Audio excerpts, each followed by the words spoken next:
Market में जब भी म्यूचुअल फंड में इन्वेस्टमेंट करने की बात आती है तो बहुत सारे लोग बहुत सारी गलतियां करते हैं और सबसे बड़ी गलती होती है स्मॉल कैप फंड में इन्वेस्टमेंट करने की। लेकिन अब शायद आप कहेंगे कि स्मॉल कैप कंपनीज के शेयर्स में ग्रोथ पोटेंशियल ज्यादा होता है, तो यहाँ पर इन्वेस्टमेंट करने का बेनिफिट भी होता है। डेफिनेटली स्मॉल कैप कंपनीज के सेक्टर में जितनी भी कंपनीज होती हैं उनका ग्रोथ पोटेंशियल ज्यादा होता है। यहाँ पर इन्वेस्टमेंट करने पर आपको अट्रैक्टिव रिटर्न्स भी कमाने को मिलेंगे। तो स्मॉल कैप फंड्स में आपको हमेशा ही लॉन्ग टर्म के लिए इन्वेस्टमेंट करना है, क्योंकि शॉर्ट पीरियड ऑफ टाइम में स्मॉल कैप फंड्स में आपको सबसे ज्यादा वोलेटिलिटी देखने को मिलेगी। और अगर आप लोगों ने जिस म्यूचुअल फंड में इन्वेस्टमेंट किया है वो सबसे ज्यादा वोलेटाइल होता है, तो इसका मतलब ये है कि उस म्यूचुअल फंड की इन्वेस्टमेंट्स पर आपके लिए रिस्क भी बहुत ज्यादा होता है। वैसे तो मार्केट में बहुत सारे कैटेगरीज के फंड्स अवेलेबल हैं जहां पर आप इन्वेस्टमेंट कर सकते हैं। जैसे कि इन्वेस्टमेंट करने के लिए आप लार्ज कैप म्यूचुअल फंड की स्कीम में इन्वेस्टमेंट कर सकते हैं, मिड कैप म्यूचुअल फंड की स्कीम में इन्वेस्टमेंट कर सकते हैं और आप लोग स्मॉल कैप म्यूचुअल फंड की स्कीम में भी इन्वेस्टमेंट कर सकते हैं। अगर आप लोग स्मॉल कैप म्यूचुअल फंड में इन्वेस्टमेंट करते हैं तो यहाँ पर आपका जो टाइम पीरियड है वो लंबा होना चाहिए। कम से कम आपको 5 से 10 साल के लिए इन्वेस्टमेंट करना पड़ेगा, तब यहाँ पर आप लोग मल्टी बैगर रिटर्न्स कमा पाएंगे स्मॉल कैप कंपनीज में। क्योंकि अगर आप लोग स्मॉल कैप कंपनीज के सेक्टर्स को देखेंगे तो स्मॉल कैप कंपनीज के सेक्टर बहुत ज्यादा वोलेटाइल होते हैं। और अगर आप लोग ग्रोथ पोटेंशियल देखेंगे तो ग्रोथ पोटेंशियल होता है, लेकिन जो ग्रोथ होती है ये बहुत ही स्लो होती है।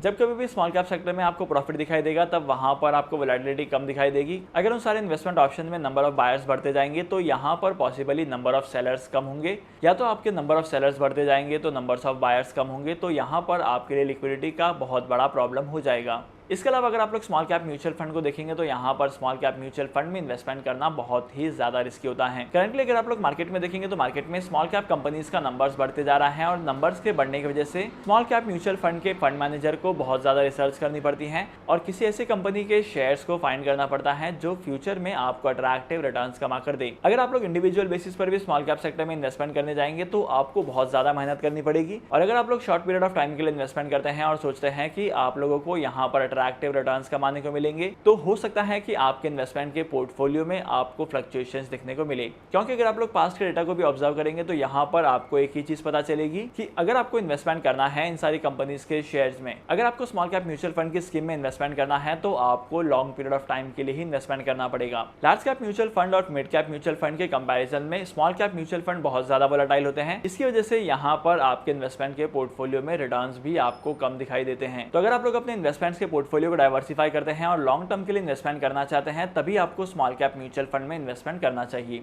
और अगर आपको जानना है कि म्यूचुअल फंड में इन्वेस्टमेंट करने के तरीके क्या होते हैं, कौन से म्यूचुअल फंड में इन्वेस्टमेंट करना है, कौन से म्यूचुअल फंड को अवॉइड करना है, तो इसके ऊपर मैंने पूरी सीरीज बना रखी है जहां पर मैंने आपको म्यूचुअल फंड के बारे में हर एक चीज बताई है। तो आप लोग चैनल पर जाकर उन वीडियोस को चेकआउट कर सकते हैं और म्यूचुअल फंड के बारे में जान सकते हैं हर एक चीज। आई होप कि आज के इस वीडियो का कंटेंट आपको वैल्यूएबल लगा होगा। अगर आपको आज के इस वीडियो का कंटेंट वैल्यूएबल लगा है तो इस वीडियो को लाइक करना, शेयर करना। इसी के साथ साथ मैं आपको मिलूंगा अगली वीडियो में नए टॉपिक के साथ, एक इंटरेस्टिंग टॉपिक के साथ। तब तक के लिए signing off, happy investing and good bye.